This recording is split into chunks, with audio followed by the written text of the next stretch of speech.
Hi, my name is Josh Waltzman. I'm a board-certified plastic surgeon. We just finished our comprehensive facial rejuvenation today, which included an upper and lower eyelid blepharoplasty with fat transfer to the face, as well as a comprehensive lower face and neck lift.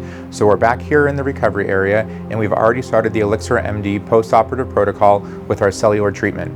Now, the cellular treatment is a 599 nanometer yellow light wavelength that's going to decrease postoperative swelling, increase lymphatic drainage, and decrease overall inflammation by decreasing post-inflammatory cytokines. This treatment is going to overall accelerate her healing and give her the best outcome possible.